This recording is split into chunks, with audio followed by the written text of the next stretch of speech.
Friends, Aamir Khan కొడుకు జునైద్ ఖాన్ హీరోగా Yash Raj films నిర్మించిన చిత్రం మహారాజ్. వైష్ణవులు పూజించే జాడూనాథ్ మహారాజ్ లైబల్ కేస్ 1862లో బొంబాయిలో నిజంగా జరిగింది. ఈ కేసును ఆధారంగా తీసుకొని ఈ సినిమాని నిర్మించారు. ఈ సినిమా ఎలా ఉందో ఇప్పుడు చూద్దాం. మహారాజ్ దేవుడి తర్వాత నేనే దేవుణ్ణి అంటూ గుజరాత్లోని ఓ ఊర్లో పూజలు అందుకుంటూ ఉంటాడు. వైష్ణవులు అందరూ అతను కొలుస్తూ ఉంటారు. అతనికి నచ్చిన అమ్మాయి మీద అతని కన్ను పడిందంటే ఆమెను చరణ సేవని లోపలికి తీసుకెళ్లి ఆమెతో శృంగార కార్యకలాపాలు చేస్తూ ఉంటారు. చాలా మంది భర్తలు తమ భార్యని, తమ కూతురుల్ని, తమ చెల్లెల్ని కూడా పంపిస్తూ ఉంటారు అతని దగ్గరికి. చరణ సేవ పేరుతో వాళ్ళని చక్కగా హాయిగా అనుభవిస్తూనే డబ్బులు ఇచ్చిన వాళ్ళందరికీ అతనున్న గది పైన ఉన్న కిటికీల్లోంచి ఫ్రీగా చక్కగా అతను చేస్తున్న పనిని చూడడానికి అనుమతిస్తూ ఉంటాడు మహారాజ్. అయితే కర్సన్ దాస్ అనే ఒక యువకుడు తను ప్రేమించిన కిషోరి అనే అమ్మాయి ఇద్దరు హోలీ ఆడుకుంటూ ఉండగా మహారాజ్ కన్ను ఆ అమ్మాయి మీద పడుతుంది. ఆ అమ్మాయి కూడా చక్కగా అతనికి చరణ సేవ చేయడానికి వెళ్ళి అతనికి లొంగిపోతుంది. అదొక ఆచారం, అదొక పవిత్ర కార్యం అన్నట్లు కిషోరి కూడా నమ్ముతుంది.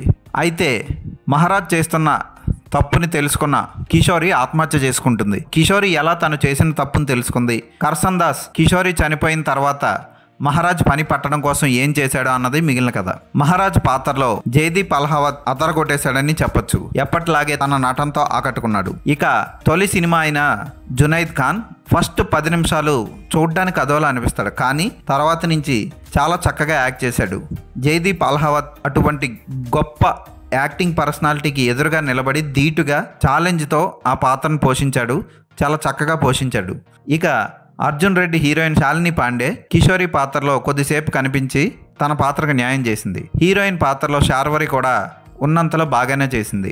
ఇక మిగిలిన పాత్రధారులు అందరూ కూడా తమ పాత్రలకు న్యాయం చేశారు. ఆర్ట్ డైరెక్షన్ బాగుంటుంది, కాస్ట్యూమ్ డిజైనింగ్స్ బాగుంటుంది. 1860లో జరిగే ఈ కథకి అద్భుతమైన ఆర్ట్ డైరెక్షన్ చేశాడు కళా దర్శకుడు. బ్యాక్గ్రౌండ్ స్కోర్ కూడా బాగుంటుంది. ఉన్న 2-3 పాటలు కూడా యష్ రాజ్ ఫిలిం స్థాయికి తగ్గట్టు లేకపోయినా ఇబ్బంది పెట్టవు, కథలో కలిసిపోతాయి. క్లైమాక్స్ లో హీరోకి సాయం చేసే ట్విస్ట్ అదిరిపోతుంది.